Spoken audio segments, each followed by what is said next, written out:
Thank you so much for watching. Back again here with We the Governed, and I am on the road here again doing an interview with a awesome school board member out of Lynden, Washington, which is North Whatcom County. And so I'm so honored to have her in the studio with me today. I've always talked with many of you who've been watching my videos for years. The future belongs to those who show up, and getting involved locally in government is so important, and nothing says local government more than being involved in the school board. Every one of you watching this video, you live in a school district, and you can get involved in your school district too. And in this case, I'm so honored to have in the studio with me School Director Khush out of Lynden, Washington, berry farmers from Lynden, Washington. So why don't you tell my viewers, tell me what got you involved and what got you interested in being involved in the school district in the first place. Well, thank you for having me, first of all, Glenn. What got me involved is I've got 2 young children, and COVID really was an eye-opener, and I think many would relate to that. Yeah. And things that happened at a school board in a school district were opaque, you know, if you were attending the school board meeting. So I wanted to understand more, I wanted to know more, and I wanted to see whether school boards really did have authority or not to push back on the things that were coming from Olympia. Okay. And well enough, they do. Yeah. So I am glad that I got involved, and here we are, we're doing it. We're pushing back against the policies coming down from Olympia that harm our children more than the perceived benefits that they think there are to those policies. Now, and explain for my viewers, just so they understand, what's your background? Because you didn't grow up here originally, did you? No. Well, it's going to be 10 years that I've been here in the U.S., Lynden specifically. I got married back in 2015. I'm from Philippines. That's where I was born and brought up. Okay. But by blood, I'm fully Punjabi. Okay. So from India, basically. So yeah, it's a mix of cultures, mix of different religions.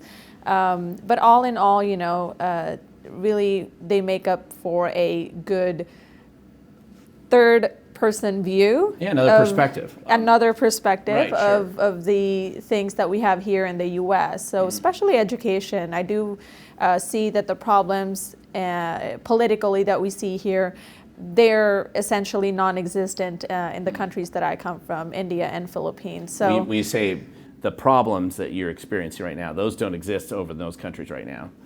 No. They actually know what a woman is over there? Yes. Yes. We may be fairly unique. No, so I guess just for the background then for my viewers, what was the triggering kind of interesting issue that got you more engaged and involved in running for the school board?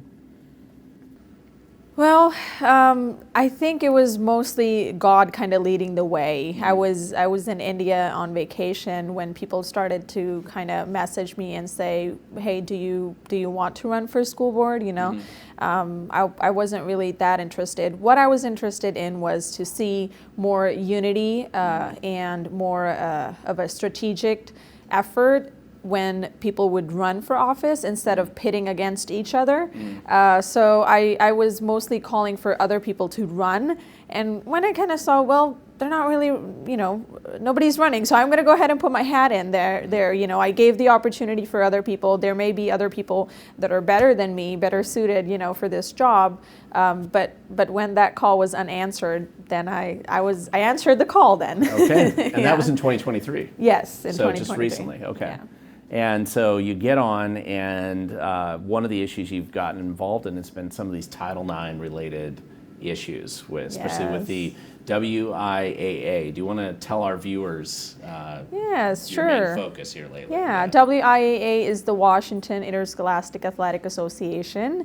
It's the association, it's a nonprofit association that kind of handles all of the complexities that surrounding sports. They control, regulate, and supervise any of the athletic, any and everything that is corresponding to athletic activities.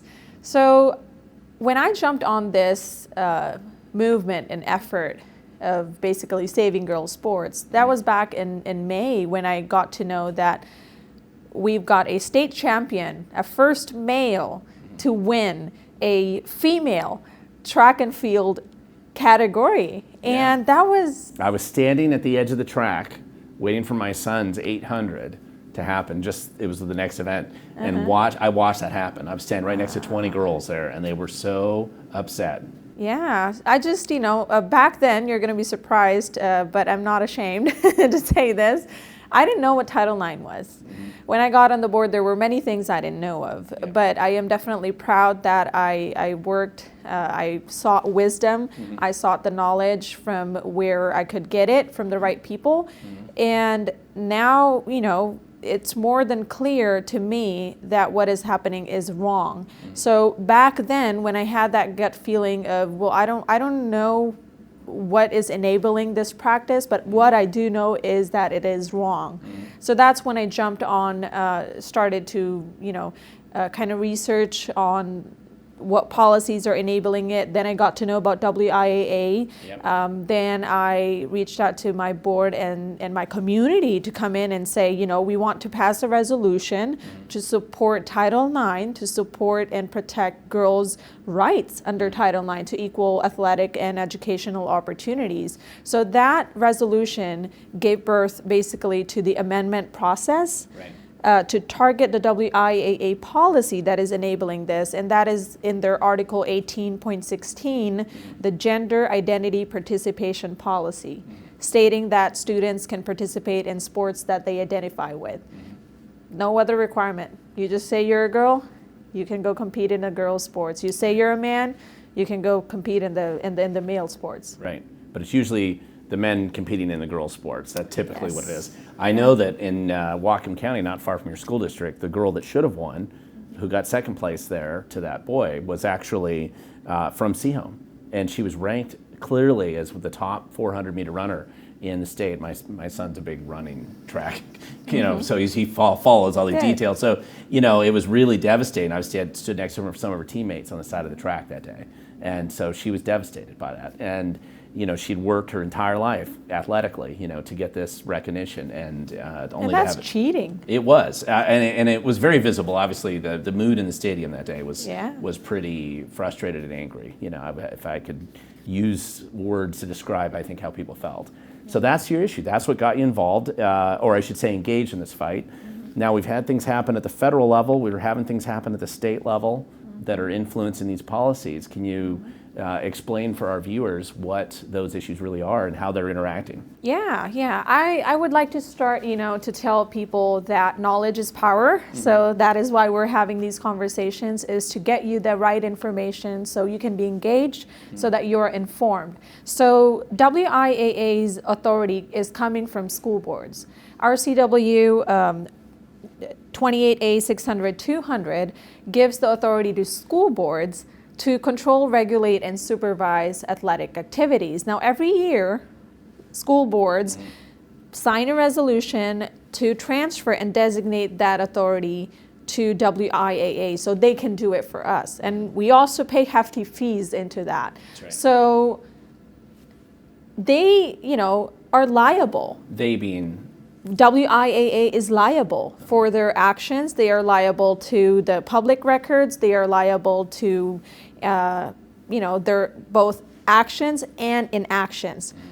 Everything that we are liable to, they are liable to as well. So, that virtue of, well, we are a nonprofit. Right. We can't really say anything about this because we're following state laws. Well, how about Title IX? Right. Currently, which is a federal law, but it is a federal law. Yes. So currently in December, a Kentucky federal district court passed a ruling. Now, this was the Tennessee versus Cardona case. It was one of the injunctions against the Title IX Biden regulations.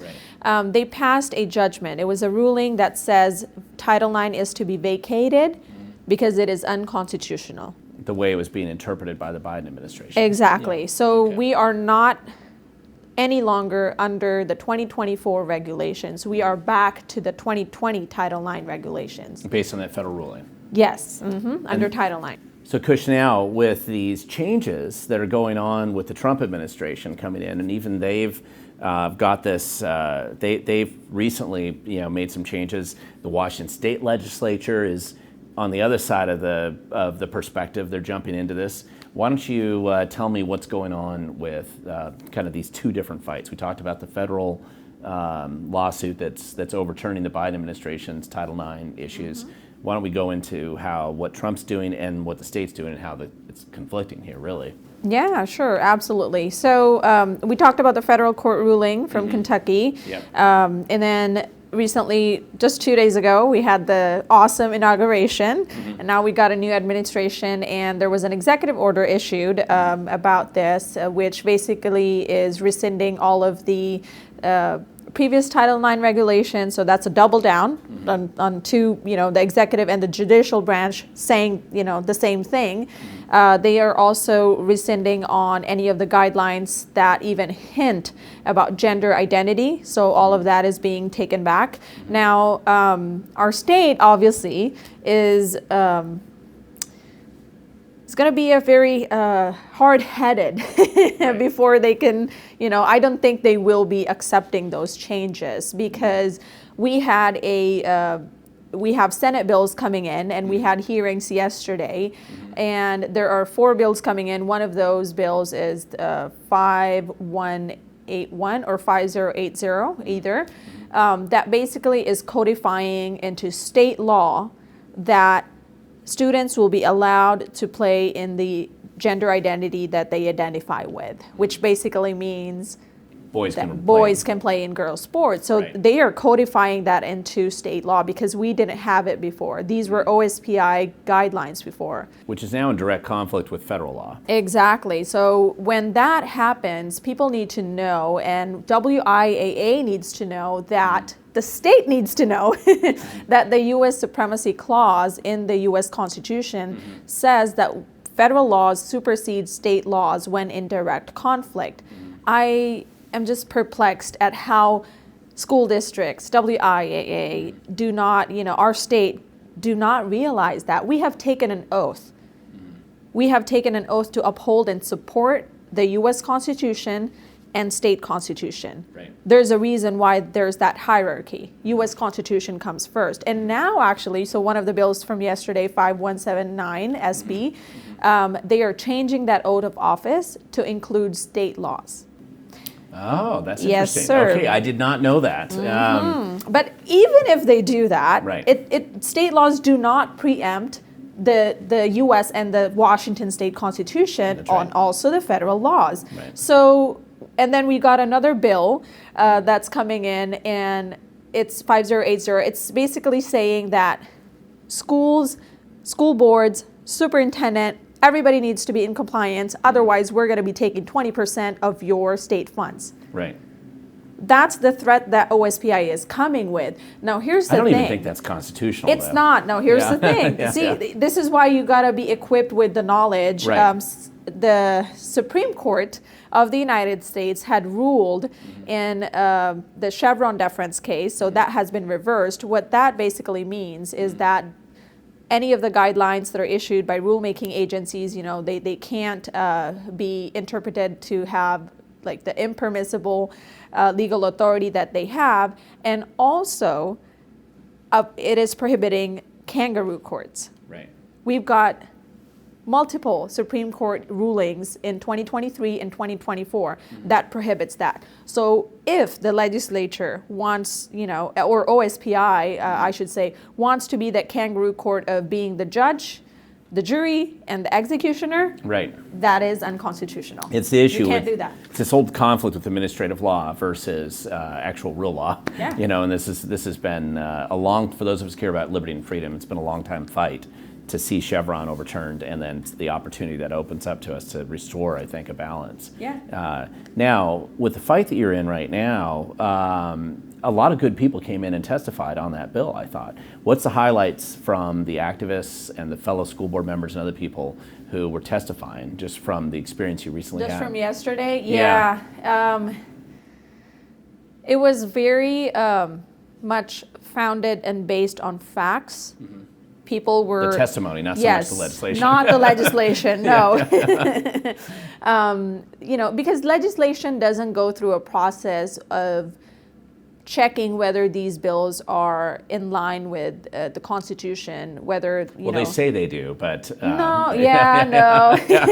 And there's the reason why we have the checks and balances system from our U.S. Constitution. There's a reason why it's been, you know, the oldest form of, the greatest form of, you know, a piece of rule and articles and whatnot. That's the Constitution, and it's not something that is outdated. It's, you know, there's a reason why it was written, and it's still applicable up to now. So we have the checks and balances. So anything that the legislative branch comes up with, it's challengeable in court by anybody. Right. Yeah, at any point in time. So OSPI needs to keep that in mind, because if they think that they are going to bully their way into school boards for compliance, we've got legal recourse. At the federal level, really. Yes. And so, because this is really the state legislature and the state school office superintendent of public instruction is an independently elected body, so it has executive authority associated with it, right? But they're essentially trying to threaten, and Chris Reichdahl, who's head of the OSPI, he's repeatedly threatened school districts now over the years. If you don't do what I do, I'm going to try to take away your money, which I know is completely illegal, but he still threatens it. And now you're seeing that, I think, at the legislative level in Olympia. Yeah, they're forgetting that Washington State's Constitution in Article 9, it says, Section 4, it says that sectarian control or influence is prohibited. Now, if religion cannot be taught in schools because it's considered sectarian control or influence, so is gender ideology. Sure. Gender identity is defined by the Washington State Legislature as a person's innate sense of gender, innate sense being the operative word, just like beliefs are. So I think, you know, they both fall in the same category, and just cherry picking what you like in our Constitution and then violating the parts that you don't like. I don't think, you know, systems work like that. So I think this push behind the state of codifying into law that we should allow males into girls' sports, that's also going to be one of the reasons that WIAA will, you know, justify their policy on, that we are in compliance with state law. But then again, there's federal law. The money that they take, there's a reason why WIAA is called a state actor. It's because even though they have like private school members of their association, the money that they get is primarily still public funds. It is. And it's not indirect. It's the money that goes to school districts, and because we have designated our authority to them, that makes them, again, liable and suable for their actions and inactions. Now, that money involves funds coming from the federal level. It does. And Title IX is a contract.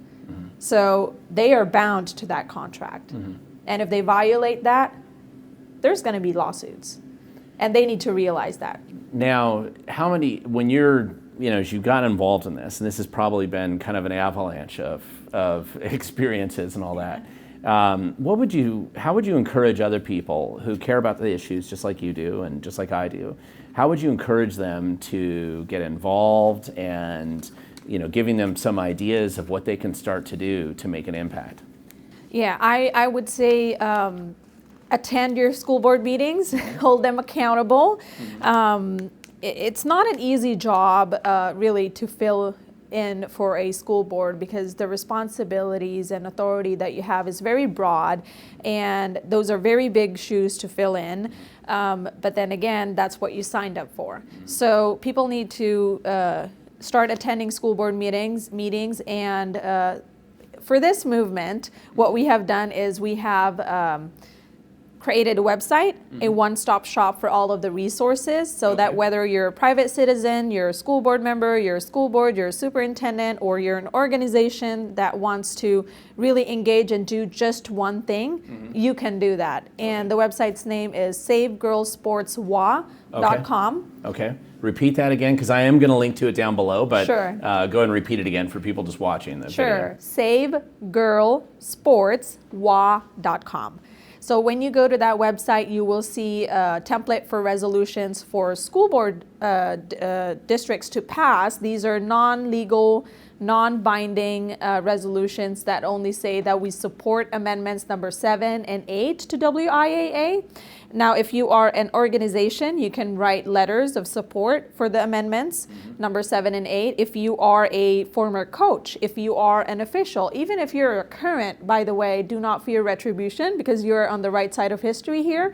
Court rulings are supporting what we are saying. We've got the federal administration supporting what we are saying. So if you want to write a letter supporting Amendments 7 and 8, please do. Also, if you are just a common man, then you can send an email to the 53 voting members of WIAA. You can definitely do that. How about student athletes?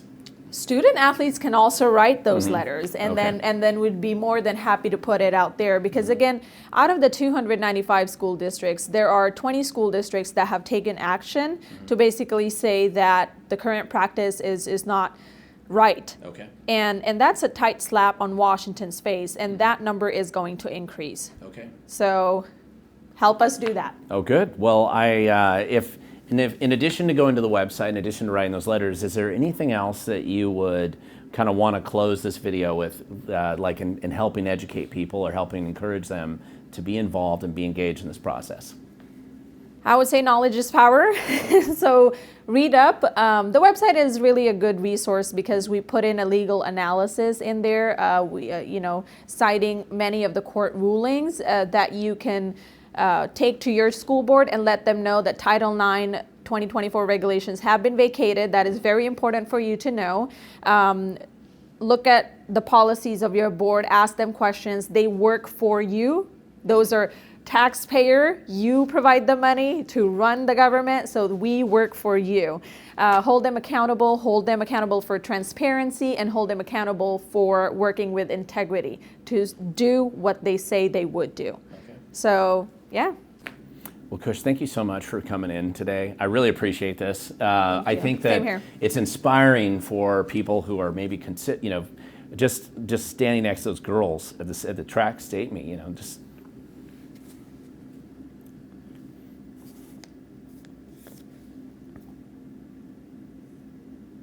Sorry, I get verklempt. Just standing next to them, knowing that how they feel abandoned by the adults.